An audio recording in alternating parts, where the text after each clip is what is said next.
the recrudescence of forces like the Chetniks, the Serbian Orthodox, fascists who took exactly the same view except the other way around. See the craven way in which our spineless media, which always defers to people of faith, say that it was Serbs who shelled Sarajevo or Croats who shelled Mostar, when what they should have been saying was, today the Christian Orthodox militia bombarded an open city round the clock, or yesterday the Catholic forces shelled Mostar from dawn till dusk. They didn't do it because it's a matter of taste. We're supposed to respect people of faith, and we're supposed to respect them while they do that and do that and make this sort of excuse. There aren't enough words, in my lexicon at any rate, to express the contempt that I think any right-thinking person must feel for this conscription of this kind of medieval barbarism. Joan will tell me when I've got a minute. I don't know whether I'm yet trespassing on my rivals and my allies' time, but if I was to add Bombay to this list, the city that was very nearly ruined by the sectarian partition of India in 1947, 1948, where once again people were told it's a matter of faith what kind of Indian you are. You may have to become a Pakistani if you're Muslim. You may have to lose your life on the proposition. You may not just be a Hindu.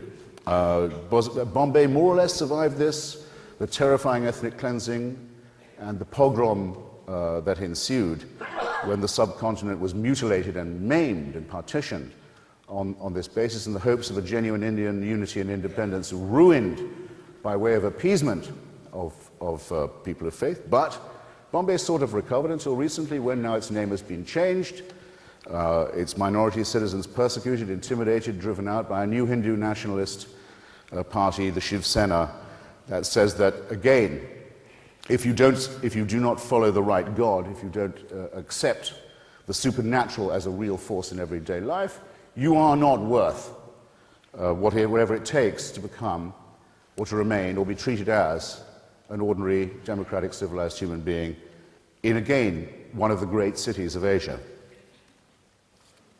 Now, it's not part of my case, and I'm sure it's not part of Professor Grayling's or Professor Dawkins's either, to say that religion is the reason for all of this, or the exclusive or sole reason for all of it. I think it would be crude and reductionist to say that. But who is going to argue, I'll be fascinated to see, who is going to argue that the matter of faith, that the religious allegiance, that the preachings of religion have not in all these cases gravely exacerbated, gravely deepened, gravely poisoned and prolonged all of these things that have made our tenuous civilization extremely difficult to defend, uphold, maintain, let alone to advance. I don't believe this case could be made. That's for a simple reason, because religion is not provided to us by revelation. It doesn't come from the heavens. It doesn't come from the beyond. It doesn't come from the divine. It's man-made. And it shows. It shows very well that religion is created, invented, imposed by a species half a chromosome away from the chimpanzee. It shows, doesn't it?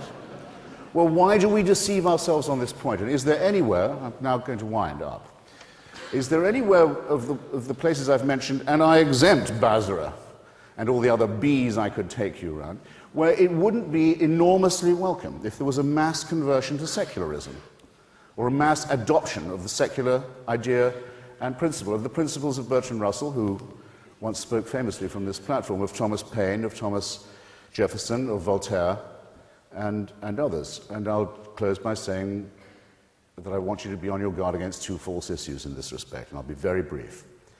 When I mentioned those gentlemen, and I could mention some ladies too in this connection, like Mary Wollstonecraft, don't let anyone tell you that, oh well, secular tyranny is just as bad.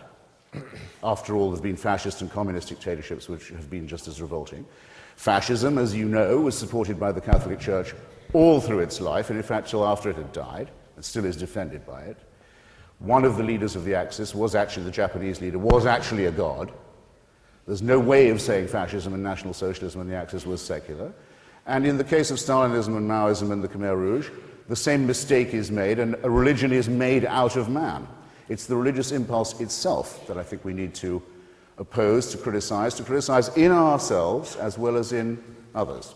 The argument from faith, in other words, the argument from certainty.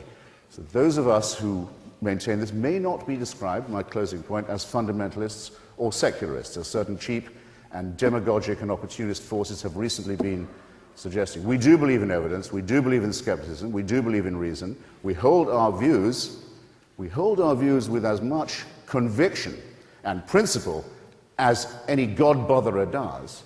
But we are open to the argument, and we're going to prove it tonight to you. And don't let anyone dare to imply there's a moral equivalence between us and the fanatics and the fools and those who think they know God's will and can tell you what it is, who are our enemies, and your enemies too. So, I beg to propose the motion that stands in our name. Thank you.